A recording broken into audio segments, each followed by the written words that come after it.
It happened on a Thursday night, March 8, 2021, Brookdale, Ohio. A small, quiet town where most people knew each other by name, and where the biggest crime you'd hear about was a stolen bike or a noise complaint. But that night, something different happened, something that would shake the town's idea of safety and innocence. 17-year-old Ethan Rowe walked into a convenience store on Jefferson Avenue, wearing a dark hoodie, gloves, and a look of fear that the surveillance camera captured all too clearly. He wasn't a hardened criminal. He wasn't even sure why he was there. But in his pocket, there was a gun, heavy, cold, and borrowed. Inside the store, the clerk, 58-year-old David Henson, was counting bills behind the counter. The bell above the door chimed softly when Ethan stepped in. First, David didn't even look up. Then he heard it, the shaking voice of a teenager, cracking like it was about to break. "Put the money in the bag, please." Those were the exact words. Not shouted, not commanded, but pleaded. David looked up and saw the gun. His hands froze. He could see the boy's fear, the trembling of his wrists, the sweat glistening on his forehead. It didn't look like anger. It looked like panic. The footage later recovered by police. Ethan stands at the counter for exactly 47 seconds. 47 seconds that would change his life. He takes the money, $236 and a pack of cigarettes, and runs. The bell rings again as he disappears into the night. The next morning, at 8:12 a.m., the Brookdale Police Department received a call to an anonymous tip. Someone had seen a young man running behind the high school, near the old basketball courts. He was wearing a black hoodie and carrying something in his hand. By noon, 2 patrol cars were parked outside a small, worn-down house on Maple Street. Inside, Ethan's mother, Sharon Rowe, answered the door. Officers describe her as calm at first, until they asked for her son. Ethan came downstairs slowly, wearing his school sweatshirt. He didn't try to run. He didn't protest when they told him to turn around, according to the arrest report. He simply whispered it wasn't supposed to go that far. At the station, detectives began their questioning. The boy looked younger than 17, quiet, pale, exhausted. Detective Carlos Morales led the interview. A veteran officer, he'd seen every kind of criminal, but this one was different. Detective Morales, "You know why you're here, Ethan?" Ethan, "Yeah. I guess I messed up." Detective Morales, "You think pointing a gun at someone is a mess-up?" Ethan, "It wasn't loaded. I swear. It wasn't even mine." The boy refused to say whose gun it was. He claimed it came from a friend, someone older, but wouldn't give a name. Morales leaned back in his chair and sighed. He'd heard lies before, but this didn't sound like one. Still, rules were rules. The gun was never recovered. When the news hit local television later that evening, Brookdale was stunned. 17-year-old arrested for armed robbery. Ethan's yearbook photo flashed across the screen. A quiet kid with brown hair, a shy half-smile, and tired eyes. His teachers couldn't believe it. "He wasn't the kind of kid you'd expect to see in the news," said Mrs. Carter. "His English teacher, always polite, quiet, maybe a little withdrawn lately, but nothing alarming." But those closest to him knew that something had been off for months. Ethan's father, Mark Rowe, a truck driver, had been arrested 2 years earlier for burglary. Since then, Sharon had been working 2 jobs, a waitress by day, a cleaner by night, trying to keep the family afloat. Ethan, the oldest of 3, had taken on responsibility too early. Friends said he was frustrated, angry, and tired of feeling poor. He'd dropped out of football after a leg injury and started spending time with an older crowd, boys with flashy cars, and no clear income. No one knew exactly when things started to spiral, but, according to one classmate, Ethan once said, "Sometimes I wish I could just start over somewhere else." That wish would soon turn into something darker. AS detectives pieced together the timeline.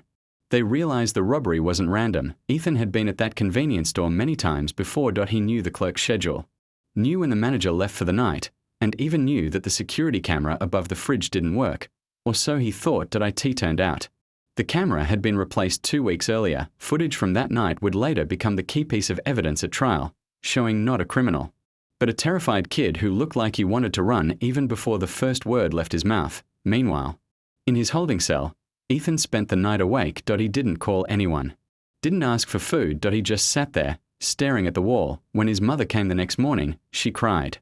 He didn't. "Mom, I'm sorry," he said softly. "I didn't mean to scare him." I just wanted to help. It wasn't clear who he was trying to help, himself or his family, but the damage was done. The next week, Ethan was charged as an adult for armed robbery, facing up to 15 years in prison for a 17-year-old boy from a quiet town. It was the kind of sentence that sounded like the end of a life, not the start of one. But as the case unfolded, investigators began to realize there was more behind that trembling voice, that shaking hand, and those 47 seconds of footage than anyone had thought. When the investigation began, Brookdale police treated the case like any other armed robbery. But the more they learned about Ethan Rowe, the less it made sense. There was no criminal record, no signs of gang activity, no drugs, no history of violence, no stolen goods found in his house. What they did find, however, were unpaid bills, stacks of them, and letters from the bank. His mother was 3 months behind on rent. The electricity had been shut off twice in the past year. The Rowe family wasn't just struggling. They were drowning. Detective Morales noted in his report, motivation appears to be financial. However, the suspect's emotional state suggests panic, not intent. In other words, this wasn't about greed. It was about desperation. As the days passed, more details came to light. Ethan had recently lost his job at a local auto shop after missing several shifts. His boss, Rick Porter, described him as a good kid with too much on his plate. He'd come in tired. Sometimes he'd stay late to fix customer cars for free. Said he wanted to learn, maybe get a certification someday. But something changed in early February. Rick remembered seeing Ethan hanging around an older man, early 20s, always driving a black Mustang. Nobody knew his name, but some of the mechanics called him Trey. Police never found Trey. No record, no last name, nothing, but several witnesses confirmed that Ethan had started spending time with him, and that Trey had bragged about easy money jobs. Meanwhile, Ethan's lawyer, Laura Price, was working day and night to build his defense. She was a public defender, overworked, underpaid, but sharp. When she first met Ethan, she saw fear, not defiance. He reminded me of a lost kid sitting outside the principal's office, she would later say. In their early meetings, Ethan barely spoke, but over time, he began to open up. He told her that he hadn't planned the robbery alone, that someone had told him how to do it, given him the gun, and promised to split the money. But when she asked for a name, Ethan froze. "If I talk, it gets worse," he said quietly. "For me. And for them." Laura knew he was hiding someone, maybe protecting them, maybe afraid of them. Either way, she needed proof. She requested access to Ethan's phone records, and that's when the first real clue appeared. On the night of the robbery, there were 3 outgoing texts between 10:32 and 10:45 p.m. Just minutes before Ethan entered the store, all to the same number, all deleted from his phone. The messages were simple. "I'm here. He's inside. Doing it now." The number was prepaid and untraceable. But one thing was clear, Ethan wasn't alone. Why now? Local media had turned the story into a moral debate. Some called him a lost boy. Others called him a danger. One local news segment even ran the headline, "Small town torn apart over teen robber, victim or villain." David Henson, the store clerk, gave his first interview 2 weeks after the robbery. He described the encounter with surprising empathy. "He was scared," David said. "You could see it in his eyes. I didn't even think he'd shoot. I just felt sorry for him, honestly." When asked if he wanted to see Ethan punished, David hesitated. "I want him to learn from it. But prison? No. That's not gonna fix this." His words struck a chord.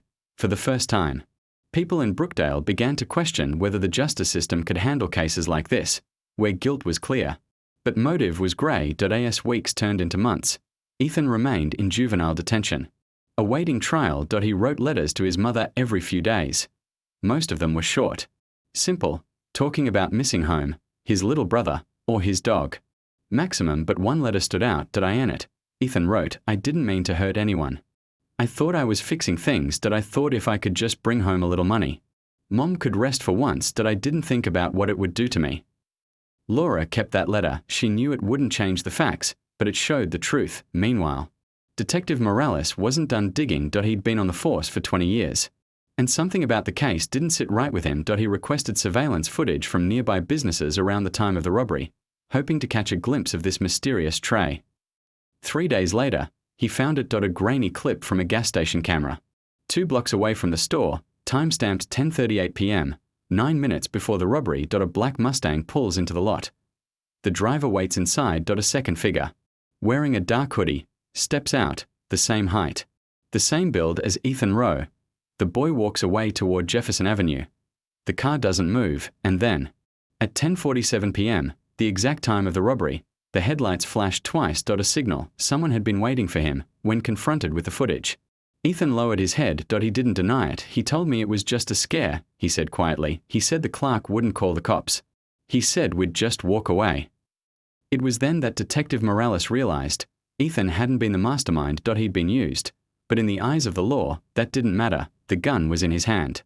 The threat was real, and the system didn't care about who gave the orders, only who pulled the trigger. Still, Morales added one final note to his case file before sending it to the district attorney. Suspect demonstrates remorse and emotional immaturity. In my professional opinion, he is more misguided than malicious. It wasn't a justification, but it was the truth. June 14, 2021. 3 months after the robbery, the case of State versus Ethan Rowe finally reached the Jefferson County Courthouse. The courthouse sat at the heart of Brookdale, a red brick building with a clock tower that hadn't worked properly in years. But that morning, the small town that rarely saw a serious case had gathered outside its doors. Reporters, classmates, neighbors, everyone wanted to see what would happen to the boy who'd pointed a gun at a man and said, "Please." Inside the courtroom, Ethan sat quietly beside his attorney, Laura Price. He wore a borrowed shirt and a tie that didn't quite fit. His hair had grown longer in juvenile detention, and the shadows under his eyes told the story of sleepless nights. The prosecutor, Martin Cole, was a seasoned man, sharp, confident, and known for being ruthless in front of a jury. To him, this case wasn't about circumstance. It was about consequences. Ladies and gentlemen of the jury, Cole began, this case isn't complicated. On the night of March 8, 2021, the defendant entered a store with a firearm. He threatened a man. He took money that wasn't his. Whether the gun was loaded or not is irrelevant. The fear was real. His voice echoed in the room. He painted Ethan as dangerous, reckless, a product of bad choices, not bad luck. Then Laura Price stood up. She didn't raise her voice. She didn't perform. She simply told the jury a story. This is a story of a boy who thought he could fix his mother's problems in one night, who believed what an older, manipulative man told him, that it would be quick, easy, harmless. It's not a story of a criminal. It's a story of a child who panicked. There was a silence after she spoke. Even the judge, Harold Deacon, known for his no-nonsense demeanor, seemed to pause. The first witness called to the stand was David Henson, the store clerk. He recounted the night of the robbery calmly, almost softly. He walked in, hand shaking, said, "Please." I could tell he didn't want to be there. The prosecutor asked, "Were you afraid for your life, Mr. Henson?" "Of course," David replied, "but I also felt sorry for him." That single line, "I felt sorry for him," spread through the courtroom like a whisper. Laura looked at Ethan, who kept his eyes down, tears forming but never falling. Next came Detective Morales, who testified about the investigation, the footage, the missing gun, and the black Mustang. The prosecution tried to downplay the car footage, calling it speculative. But Laura used it to her advantage.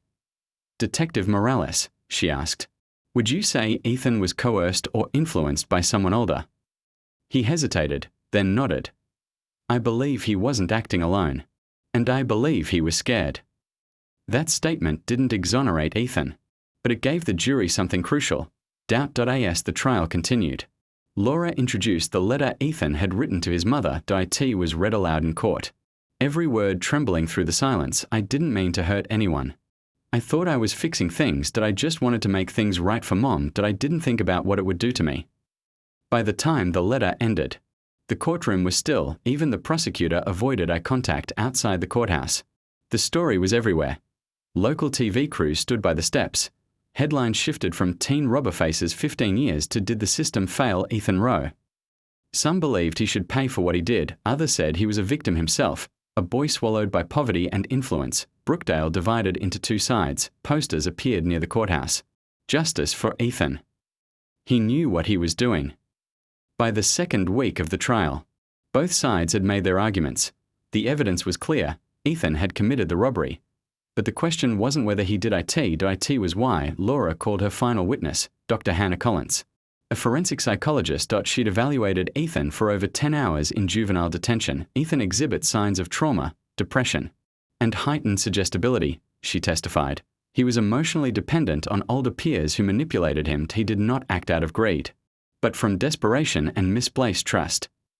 The prosecutor objected, arguing that empathy didn't erase responsibility, and he was right, in the eyes of the law.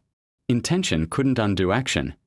But the courtroom had begun to see Ethan differently, not as a criminal, but as a cautionary tale. When Ethan finally took the stand, the room went silent. Laura had warned him to keep his answers brief and honest. Ethan, she began, why did you do it? He swallowed hard. Because I thought, if I didn't, we'd lose our home. That I thought he'd help me. I thought I could fix it. Who is he? Ethan paused. His hand shook. Someone who's not here today. Someone who told me lies. Did you ever intend to hurt anyone? No, he said firmly. Never. Laura nodded, then whispered, that's all.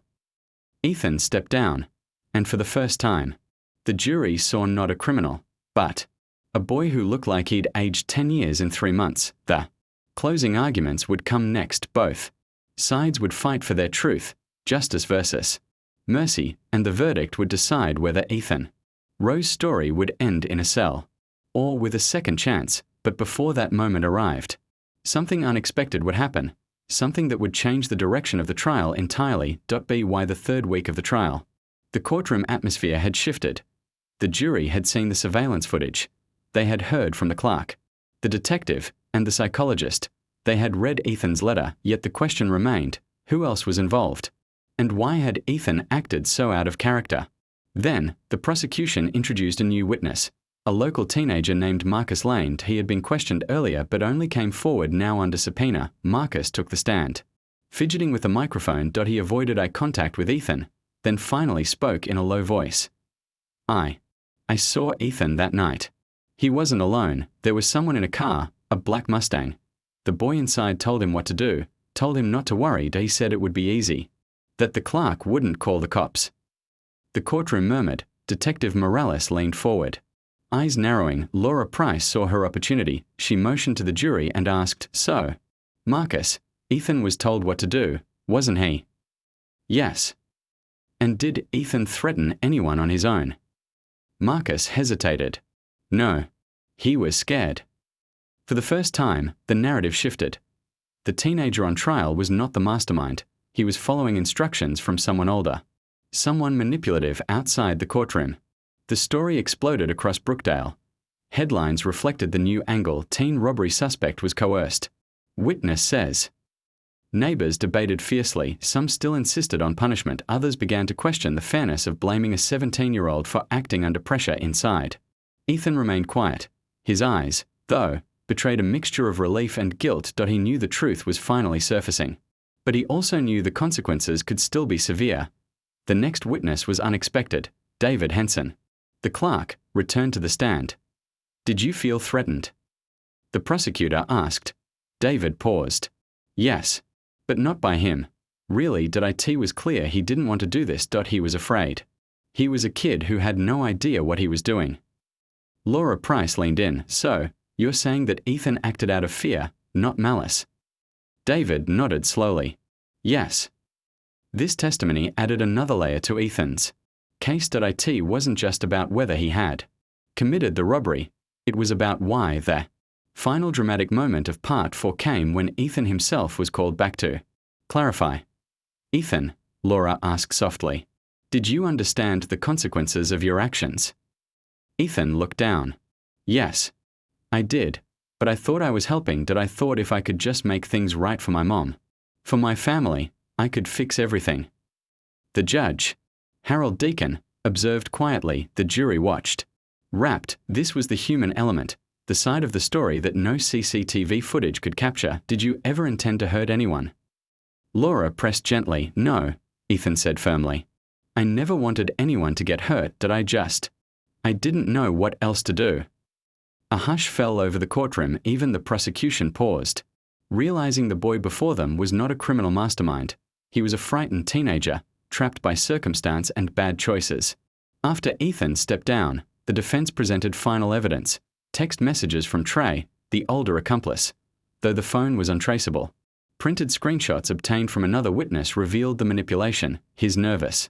Don't worry, I got this. Make sure he does it exactly as I said.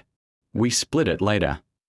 The judge allowed the evidence, and the jury now had to consider not only Ethan's actions but the unseen influence behind them. It was a turning point, suddenly.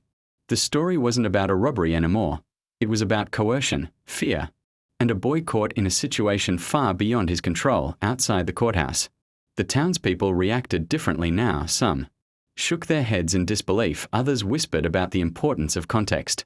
In the justice system, the debate wasn't about guilt, that was clear. It was about punishment, rehabilitation, and whether a 17-year-old could be judged like an adult inside. Ethan remained silent. He had done nothing but tell the truth, and for the first time, that truth seemed powerful enough to make a difference. The final day of the trial, the closing arguments and the verdict, was approaching, and the question on everyone's mind was the same. Would the law show mercy, or would it demand justice without consideration of the boy's circumstances? The courtroom was tense.